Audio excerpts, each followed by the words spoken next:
EAA, open to the world.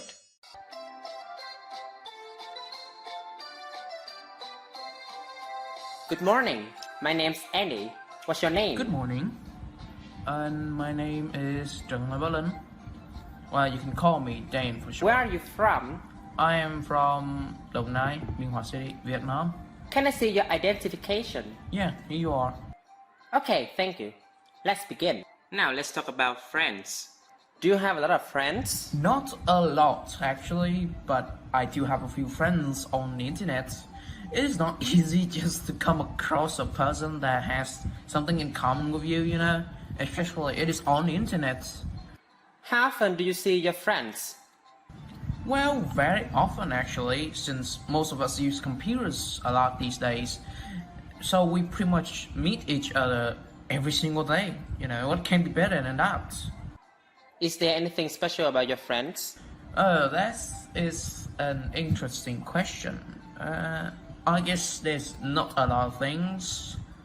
Like, one of my friends is a Russian, so he often taught me some very naughty Russian words, but overall my friends don't really have anything common, or no anything special, really. But it is still better to have friends that can talk and share your emotion with them. For how long do you know them?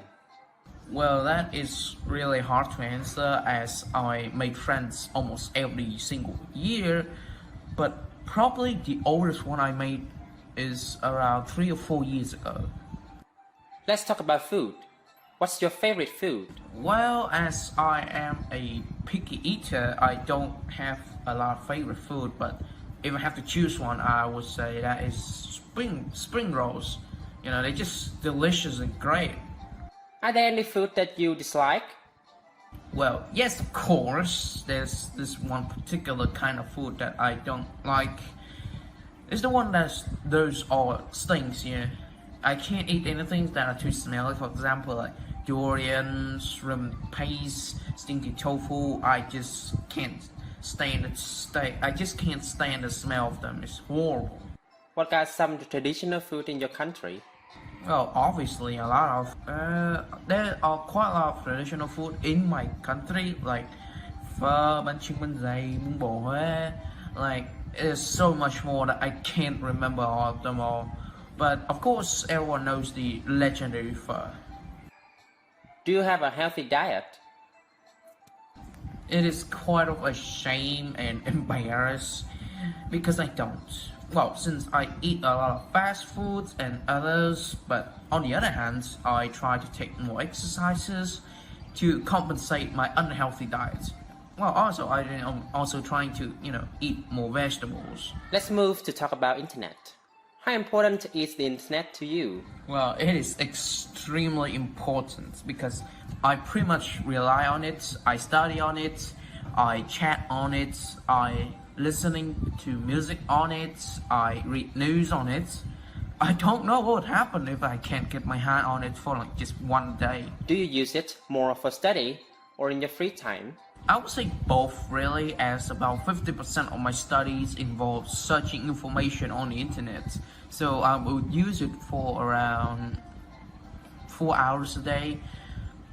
When I finished my schoolwork, when I went home from school, I would like just to watch some movies on it, or chat and play some games with my friends. Do you think you use the internet too much? Well, yes, because I sit in front of my computer for quite a long time, but I do try to get out and socializing.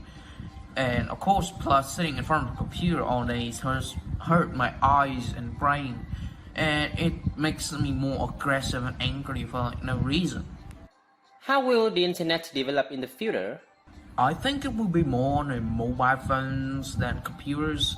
As you all see, mobile phones nowadays are a very common thing in society. I mean, like, just as simple as take a outside your windows on the streets, in a coffee shop. You see people using it every single where, mainly because it is cheap, affordable, and much easier to carry around than other electronic devices. Are there any negative things about the internet? being connected all the time is not a good thing. Every time you put up your computer, you will always have a lot of stuff that may interesting you and make you forgot what you're supposed to do first on the first place. Plus nowadays there's a lot of bad websites and apps that serve no purpose at all. So you better first make up your mind before you dive into the internet world. Alright, that's the end of part 1.